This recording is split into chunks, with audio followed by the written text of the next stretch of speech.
Há times que iludiram demais os seus sofredores, lideraram o campeonato inteiro, as inimigas até desistem e começam a se importar só em se classificar para Libertadores, até vir a temida pipocada e ver o seu título dar tchau tchau. E hoje você vai rir comigo desses clubes que se esqueceram que só acaba quando termina. Mas antes você vai apertar aquele maravilhoso botão com o polegar para cima.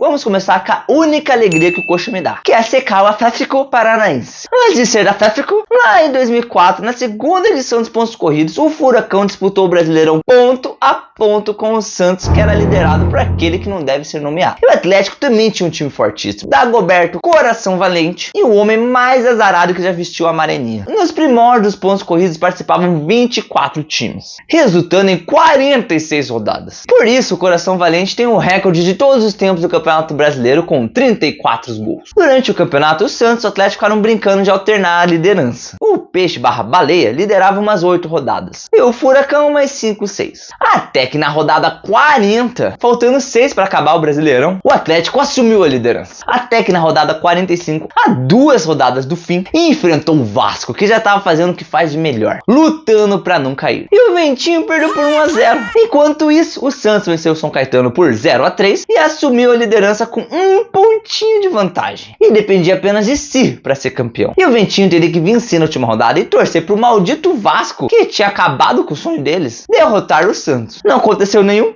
nem outro. O Santos venceu o Cruz Maltino por 2-1 e o Atlético não fez nem o dever de casa, empatou com o Fogão em 1-1, sagrando os Baleias campeões brasileiros de 2004. Enquanto isso, o Atlético Paranaense conseguiu ser o primeiro a pipocar no Brasileirão.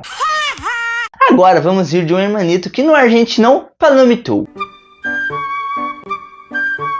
O Boca Juniors, liderados pelo Palermo, aquele gênio da bola que perdeu 3 pênaltis em uma única partida, havia perdido apenas um joguinho nos 16 até então disputados. E faltando apenas 2 joguinhos para o encerramento do Argentinão, os humilhados pelo Fluminense tinham 4 pontos de vantagem para o segundo colocado Estudiantes, que eram liderados pelo jovial técnico de 36 anos, Diego, sempre humilhado pelo Real Madrid, Simeone. Para resumir, o Júnior tinha que fazer apenas 2 pontos em 6 possíveis para levar mais um troféu para pegar pau no seu museu. E fracassaram na missão. Perderam os 2 jogos e viram os Estudiantes empatar em número de pontos. No entanto, havia uma esperança. Porque no Argentinão, se 2 clubes terminam com o mesmo número de pontos, há uma final em campo neutro para decidir o campeão. No entanto, o Boca Juniors enxergou nessa oportunidade mais uma chance de se humilhar, perdendo o jogo por 1-2 e ver um campeonato ganho e ir de base. O Boca Juniors passou uma dupla vergonha. Voltando para o Brasileirão, numa época que o Palmeiras não era Crefisa e companhia, e assim estava longe dos seus anos de glória, montou um maravilhoso elenco em 2009, comandado pelo Muricy, que é trabalho. O negócio é trabalho mesmo. E liderados em campo pelo Keirson, futura pior contratação do Barcelona, faltando 11 rodadas para o fim do campeonato. Errou! O Palmeiras liderava com 5 pontos de vantagem para o segundo colocado São Paulo, 12 pontos para o futuro campeão de 2009, Flamengo, clube que levou a maior goleada daquele ano, um humilhante 5-0 para o meu todo poderoso Curitiba. E o que isso tem a ver com o vídeo? Nada. Mas nós, coxa brancas, aprendemos a comemorar cada vitóriazinha, ainda mais que fomos humilhados nesse ano. Voltando para a parte de cima da tabela, o Palmeiras, com aquele uniforme azul horroroso, fez uma campanha digna de rebaixamento nas últimas 11 rodadas. Em 33 pontos possíveis, conquistou 9 e viu o São Paulo assumir a liderança na rodada 35. Enquanto isso, o Flamengo vinha igual uma máquina, perdendo apenas um jogo nas últimas 11 rodadas. Então, o rubro-negro, liderado pelo Imperador, assumiu a liderança a 2 rodadas do fim e, com um gol milagroso do futuro humilhado pelo Neymar, conquistou o título do Campeonato Brasileiro de 2009. E o Palmeiras, para fechar esse campeonato com chave de cocô e fazer o brasileiro rir, nem conseguiu se classificar para a Libertadores. Depois desse show do Palmeiras, ninguém mais achou que conseguiria superar essa vergonheira. Então ficamos mais de uma década sem pipocas.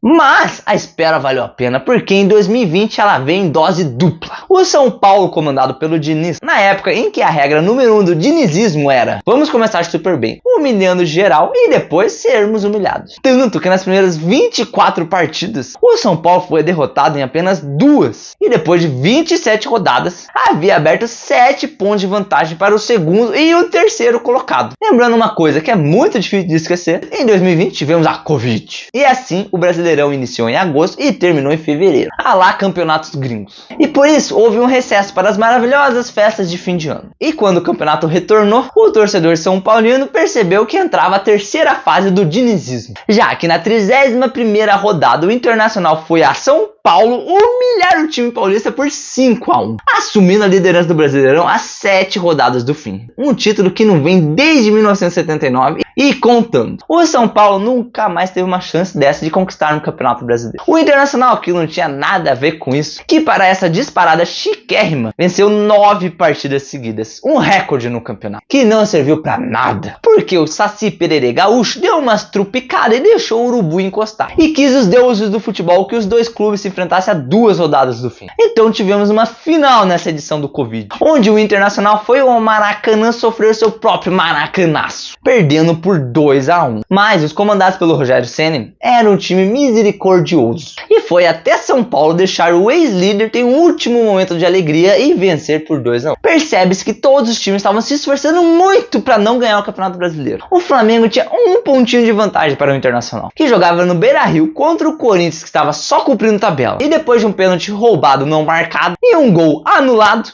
assistiu na TV o Flamengo fazer a festa no seu heptacampeonato brasileiro. E o Coxa caiu de novo nesse ano.